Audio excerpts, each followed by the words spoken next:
Welcome to the Damage Report. I'm Jordan Uhl. I kicked John out. I am the captain now, and joining me as first mate, Brett Erlich. Brett, no, so good to have you here. No, I'm the Tom Cruise character. I'll win in the end, Jordan. Okay. I'll get a volleyball with a handprint on it. I think these are in the same cinematic universe. What? You're mixing movies. It's not the same universe. Wait a minute. All movies aren't in the same universe? Some are. All of them are in the Marvel universe, though. All of the Tom Hanks movies. Wilson, Brett, man. How are you? I'm fine as long as you stop talking over me. I just want to have my opportunity. I think. Let's get into our first story, starting with this. Nobody was texting war plans. There's one thing I've sort of been offended by. I don't get offended by much. I'm here to do my job for the president, for the country. Is this idea that I don't take classification or I don't take clearances seriously. Nobody takes it more seriously than me. Official channels by which we communicate classified information. If you want to do it and do it the right way, you should. If we think you are leaking to the press, that's a very real problem. We take that very seriously at the Pentagon. Under the previous administration, we looked like fools. Not anymore. Not anymore. Well, we're seeing the real-time effects of putting an axe-throwing TV host as your Secretary of Defense. Turns out he's incredibly incompetent. The Defense Department Inspector General concluded in a report that the information Hegseth shared on a signal group about a pending military operation in Yemen was considered classified. Here are the findings after an 8-month investigation. It found that the information Hegseth shared had been marked secret and could have imperiled American troops had it been intercepted by a foreign adversary. The two people who have read the report said. The evaluation by the Defense Department Inspector General also concluded that Hegseth violated military regulations by using his personal phone for official business. Hegseth, who declined an interview with the investigators but provided them with a brief written statement, has maintained that he shared no classified information on the group chat. Hegseth said in his statement to investigators that he provided only information that he thought would not imperil either the mission or the troops conducting it. Now, the investigators for the Inspector General noted that they did not agree with that assessment, according to people familiar with the report's findings. The report also said that Hegseth, as Secretary of Defense, is the original classification authority, and in fact does have the authority to declassify intelligence based on his judgment. But the Inspector General did not assess whether Hegseth took the proper steps to declassify the information shared in the chat, the two people said. And of course, Hegseth declared victory, even though that definitely didn't exonerate him, posting on Twitter, "No classified information, total exoneration, case closed. Houthis bombed into submission. Thank you for your attention to this IG report." And Brett, we got to remind viewers how we even learned about this is when they accidentally added a reporter for The Atlantic to this group chat. So this idea that they were being cautious, they were taking the necessary steps to protect the information shared there is disproven by the fact, or disproven by how we even know this signal chat existed. But what do you make of Hegseth's reaction to this and these findings? This is like so perfectly hilarious in every fathomable way, dating back to Hillary Clinton's personal email server. They thought that because Hillary Clinton had a personal server for emails, that it made it so that America's secrets could potentially maybe fall into the hands of people who shouldn't have them. Meanwhile, years later, Pete Hegseth unknowingly, and you cannot convince me otherwise, drunkenly, he's probably drunk, shares the details of an impending hit with a journalist. Every single indicator points to the idea that this guy is horrible at his job. He is an embarrassment to everybody. If you need to tell people that, like, I'm not a fool, I'm not the kind of person who could be made to look like a fool, like, you kind of are a fool.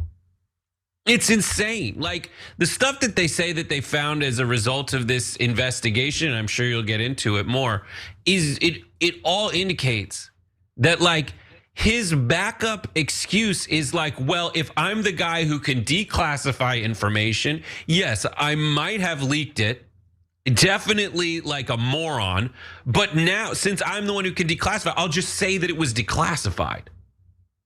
It's insane. Everything he has done, every step of the way, has been not only wrong and weird, but an international embarrassment. Yeah, it's ridiculous. I mean, this is a guy who has shown he has character issues. He had a substance abuse problem. He was unqualified for the job. And this was right out of the gate, a major slip up. Also, one thing, just a stylistic note, they all do this Trump thing at the end of their tweets now. Thank you for your attention to this, in this case, IG report. But they all have adopted his way of ending tweets. Thank you for your attention to this matter. Like, even down to like the way they all do this now when they talk, none of them have their own identity. They're all they all want to be mini Trumps. It's pathetic, and it lends credence to this, cult label that the left has slapped on them. But we have more. Oh, go ahead. Yeah. Sorry, you've done all the stuff before we move on to the strikes. There's some more stuff about this. Like it's insane. By the way, my wife owns, thank you for your attention to this matter.com. They haven't done anything with it yet, but she owns that. Thank you for your attention to this matter.com. But yeah, so like, in what world does it make sense for him to share this information with a journalist? Like, the IG report finds, I love that he just says, I'm totally exonerated, no classified information, because he says he like declassified it after the fact, but they have no documentation that he declassified this ever. There's no documentation that he was like, yes, this is declassified. He's saying, I got caught with these texts that are insane. And a journalist was like, oh God, I'm definitely leaking this. That proves that like he's a leaker, or that he's irresponsible with it. If the whole concern is that this could fall into the wrong hands, these were not the hands he intended it for. They did fall into the wrong hands. It's insane. Like, in what world is it okay to do that? It is the when and where of a strike. And the IG report, from what I've read, implies like the dude did, according to their investigation, endanger troops. Which is, when we get to the strike story, like they sent a second strike to go eliminate the danger to our troops and our people. This guy is accidentally sharing information that could do the exact same thing. Where's the double tap on this guy? Yeah. Let's get into that, because that's just the latest headache for the Trump administration and controversy for Pete Hegseth. Starting with this. Survivors were actually killed while clinging onto that boat. Should Secretary Hegseth, Admiral Bradley, or others be punished? I think you're going to find that this is war, that these people were killing our people by the millions, actually, if you look over a few years. So to be clear, you support the decision to kill survivors after the initial No, I support the decision to knock out the boats, and whoever's piloting those boats, most of them are gone, but whoever are piloting those boats, they're guilty of trying to kill people in our country.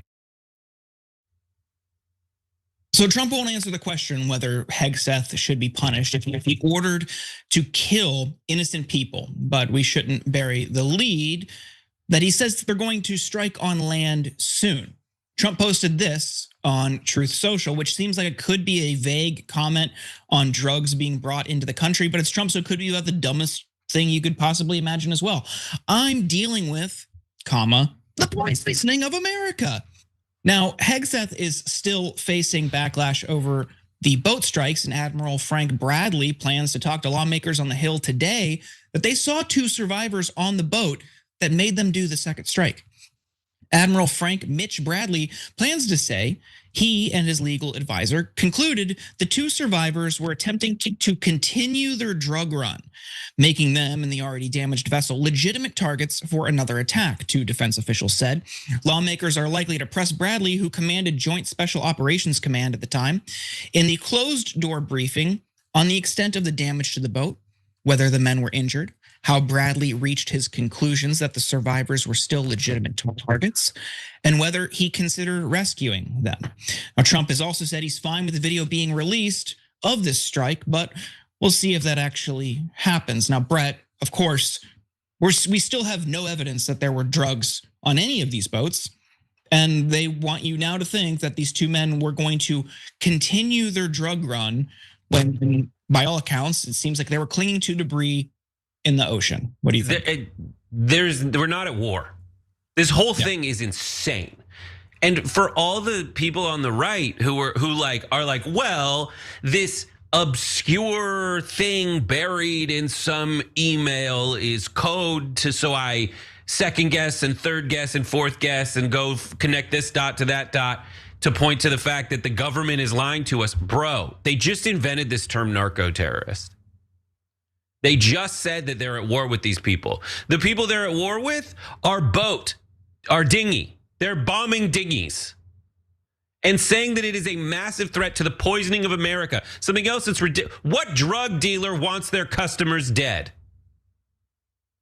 No drug dealer wants their customers dead. They want their customers alive and paying them money so they can sell more drugs to their customers.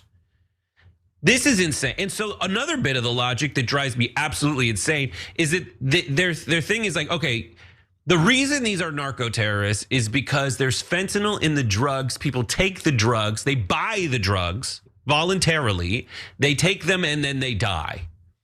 Okay?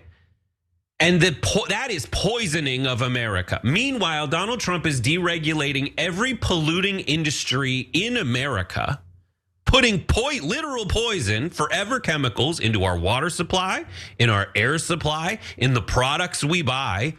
And these are things that we don't, like, if I'm buying drugs, I know that there is a possibility that this could be contaminated and I die from it.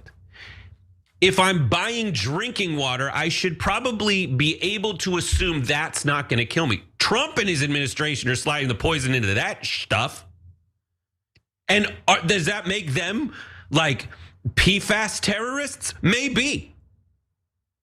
But they're playing so fast and loose with this nomenclature. They're just saying, the dingy guys, 20% of whom, according to Rand Paul, are just fisher people. They're just fishing.